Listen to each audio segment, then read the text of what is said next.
Hi, Rod Kane here with the Washington Grand Company. Okay, that's not. All right, I don't care what the CDC says, that's not really working for me. Rod Kane here with the Washington Grand Company, and today I want to talk a little bit more about my favorite game, Triumph, and I want to do a section on movement. I did a little mini section on Zoc, which affects movement, and now I want to do a section just on the different types of tactical movement that you can experience in the game and how you move your figures on the table. So I hope you'll stay with me and watch this, and I hope you're enjoying the videos. Let's talk a little bit about movement. So in Triumph, there's basically 4 situations that I can think of where you can find your troops moving, and those situations affect their abilities to move. We talked a little bit in the basics video about a typical tactical move. So let's say I want to move these Lightfoot on the end of this line. Lightfoot move 5 MU, so they're pretty fast. So I measure the front corner and I move them. That's a normal tactical move for Lightfoot. Because it's a single stand, they could spin around, they can move, they can go wherever they want. They can move 5 MU as long as no front corner goes more than 5 MU. Now that's a tactical move, costs 1 command pip. Now, let's say I wanted to make another move, which is called a march move. So as you can see, I've got the 8 MU stick out there. These 2 front lines are not within 8 MU of each other. So maybe I've decided I want to put some hoplites down on the end of the line, but these hoplites are slow. They only go 3 MU, so I can't get them to the end of the line with 1 move. However, because they're not closer than 8 MU to the enemy, I can do what's called a march move.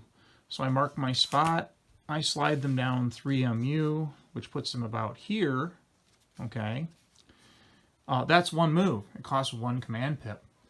Now for the second part of their move, because there's no enemy within 8 of their location, they can actually make a second move of 3 MU. However, it will cost them another pip. So for another command pip, I can put my hoplites on the end of this line, and as you can see, they moved considerably farther. They basically moved a total of 6. They did a double move. That's called a march move. March moves are only possible if you never go closer than 8 during the second half of your move, during the march move. They do cost an additional pip. You can do it with a group. You can do it with a single stand. So it's just like a tactical move, except for this limitation of not getting closer than 8 or starting within 8 of an enemy when you conduct your march move. March move is very useful for closing the gap if you're a long ways from your enemy. March move is very useful for light horse that are trying to ride around a flank as long as they stay far enough away from the enemy while they're conducting the march move. So you've got march moves, you've got tactical moves. So once you get within 8, you're restricted to only tactical moves. You can't do a march move. And then as we talked about in our previous segment, we have zone of control. So once you're close enough to the enemy that you're in their zone of control, you have another level of restricted movement. So once I get into the enemy's zone of control, we have the ability to engage in combat. We have the ability to align and run away, either facing the enemy or away from the enemy. And we have the ability to scooch 2 MU, or 1 base width. So you think of it as you're zooming into combat or getting closer to your enemy. You start with the march moves when you're far from the enemy and not really concerned. Then you go to tactical moves, which limits you to your maximum movement rate for that troop, and it can only do 1 move. And then you get to zone of control, and in zone of control, you get very restricted in what you can do. And then there's one other condition you might find yourself in where you can actually conduct a movement, and that's withdrawing from combat. So, in the situation we have here, if the unit that wants to withdraw from combat is faster than its opponent, it can withdraw from combat. And in order to do that, it would move straight away. It has to go at least 3 MU, and it can withdraw from combat. Now, if the unit is the same speed or slower, so if it was a hoplite battle fighting hoplites, both of these units are slow. They're 3 MU units. So neither one of these units can withdraw from combat because they go the same speed. Now, the exception to that is if this unit was attacking a unit in the rear, it can withdraw from combat even though it's not faster. If this unit was attacking on the flank, it can withdraw from combat even though it's not faster. So, 4 different kinds of movement. March move when you're a long ways away from the enemy. Tactical moves when you're within basically the maximum movement distance of the fastest enemy units you might face, which is 8 MU. Zone of control when you're directly in front of an enemy and they're an imminent threat to charging. And then the last one is the withdrawing from combat if you're significantly faster than the enemy or you're attacking the enemy from a flank or a rear position. Now let's talk a little bit more about group moves and group moves when you're in proximity of the enemy in Triumph, and how does that work. So first we should talk a little bit more about a group. So you see in front of you 2 groups of hoplites. So the stands are a group because they are in side to side or edge to edge contact and their corners are aligned. So in this case, that hoplite is not part of the group anymore because his corners are no longer aligned. But this is a group. This is a group. All 3 hoplites in the group. You could even have a skirmisher out here, or Lightfoot, and it would still be a group. This is a group. All 4 units, all 4 stands in a group. So in Triumph, why are groups important? Well, groups are important because it affects how you fight in combat. We mentioned the overlap in the combat section, so if your individual element is outnumbered by units on either side of it, they're unopposed, he's in an overlap situation and a disadvantage in combat. Groups are also very important for movement because in Triumph you have to use command pips to maneuver your army. If your army's in one group, a line of hoplites for example, you can move them forward for 1 command pip. Now to move those hoplites, I need 3 command pips. So command and control is very much affected by how well you can maintain group order in the game. So it's very important to try and use groups to your advantage to maneuver your army. But what about moving these groups into combat? So as you can see, I have 2 lines of hoplites, and they like to go into combat, and they're not perfectly aligned. We mentioned zone of control earlier, and as you get closer and closer in proximity to your enemy, your movement becomes more and more restricted. So one of the problems that you'll have is, I would like to move these into line, but as a group, they can wheel and they can go straight forward. However, groups can do an alignment move under one condition. That is to line up and fight the enemy. So these hoplites have a movement distance of 3 MU. Once they're within 2 MU of an enemy, they can use an alignment move.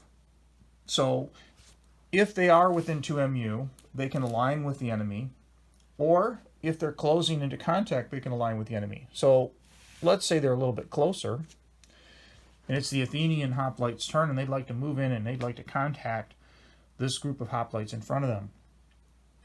Now, to do that move, they could go straight forward, and then you'll notice their corners are not aligned, so they're not in combat right now, but they'd like to be in combat. So now they can slide over as a group and align. Now they slide the shortest distance, so you can see that they're a little bit closer to aligning this way, so they're going to slide this way. Now that is a legal move. It's only legal because they were going into combat. The alignment took place within the 2 MU, actually within contact. And the other important factor is their end position. So when they started here, they had to have enough movement to make it to that final end position, which is aligning with these corners. So they don't get any free movement or additional movement, and it's the only time that a group or a line can kind of march oblique, and that's to align with the enemy. If they had been more this way, when they moved forward more to the left, then when they hit, this would have been their alignment. So that's how you group move a line into another line and end up in combat. The other option is that they could have moved closer, and then once within 2 MU, they could have aligned with the enemy without actually making contact. So either one of those moves would be legal as a group move for 1 pip in Triumph. So while we're talking about group movement, let's talk about what it means to leave a group. So people ask us sometimes is, what if I want to leave the group? You just make a tactical move and you move away from the group. It costs 1 pip.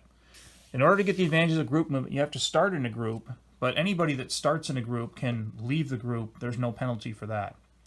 I also want to take this opportunity to show what happens when, earlier we were discussing combat with flank attack or rear attack. How do I attack somebody on the flank?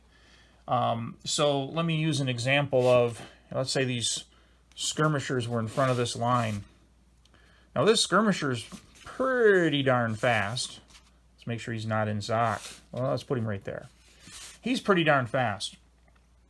But he cannot leave the front of this unit and attack it in the flank, because part of his base is in the front of this unit. So what you've got to imagine is that there's an imaginary line here, and I have to be to the outside of that line. I have to be on this unit's flank if I want to hit him in the flank. So in this condition here, the skirmisher now has enough movement that his farthest moving front corner can certainly clear, and he can hit him in the flank.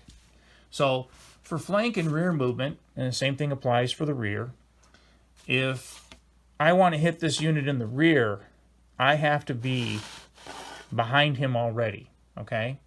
So here I can hit him in the flank, here I can hit him in the flank, here I can hit him in the rear.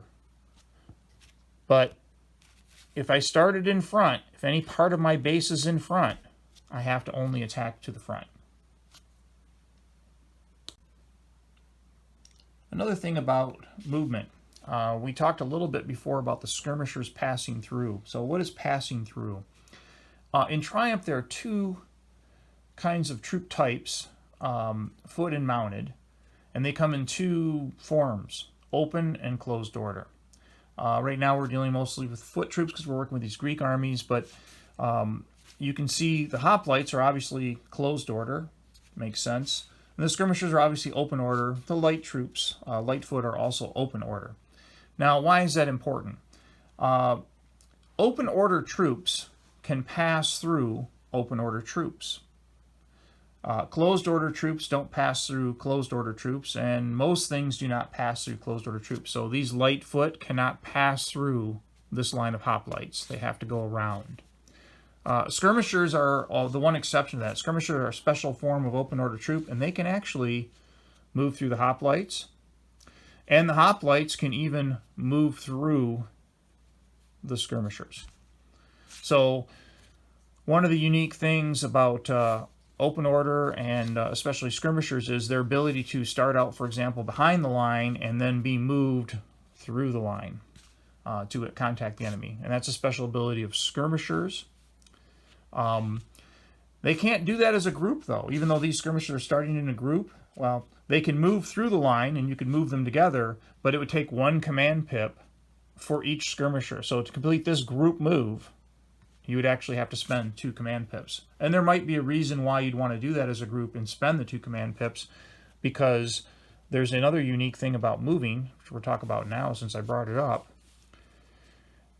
If a unit is not in a group, and it's sitting in front of a line like this, and this line wants to march forward, normally in Triumph, it is the mover's job to align for contact and combat if they want combat. So normally if this line wanted to hit that line, it's the guy moving that has to align to the non-moving troops.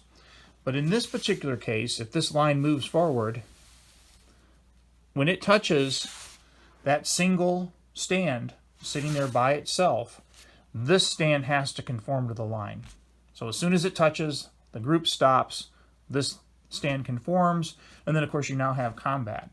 So single stands sitting out in front of a line, like this skirmisher in front of this 2 hoplite lines, if the enemy hoplites want to move in, the skirmisher now has to conform. They cannot block their movement in any way, stop them from getting into combat. Basically, they get bowled over by the moving group. So that's a very important aspect about tactical moves as well, is that the single stand has to conform to the group. The only time that doesn't apply is if for some reason forcing that stand to conform would take away its ability to fall back. So if that stand would normally have fallen back in combat, and if you force it to conform, it loses that ability. So for example, let's say the stand was like this. If I moved in now and I force that to conform, it no longer has the ability to fall back in combat. So under that particular condition, this stand would not conform because it doesn't have the ability to fall back. So that's a little bit about movement in Triumph. We've covered the 4 different types of movement: the march move, the tactical move, movement when in close proximity to the enemy, which is Zoc, and then withdrawing from combat. One last comment I want to make about withdrawing from combat, and for that we're going to use some other figures. So let's say the arch enemy, the hoplites, these horsebow, which are really fast, came running in here and decided to fight with these hoplites. Now, the problem is that the hoplites have a hard time dealing with the horsebow because the horsebow could withdraw from combat. The horsebow also can dance away from combat like the jav cav. But one time you can't withdraw from combat is this situation. So if you have an enemy on your flank, which would normally destroy you, you're effectively surrounded if you have an enemy on your rear. I thought that's kind of obvious, but and it is covered in the rules, but I didn't mention it earlier when we were talking about combat and withdraw from combat, so I thought I'd throw that in there, that if your enemy has surrounded you, your only choice now is win the combat or die. So hopefully that covers the different types of movement.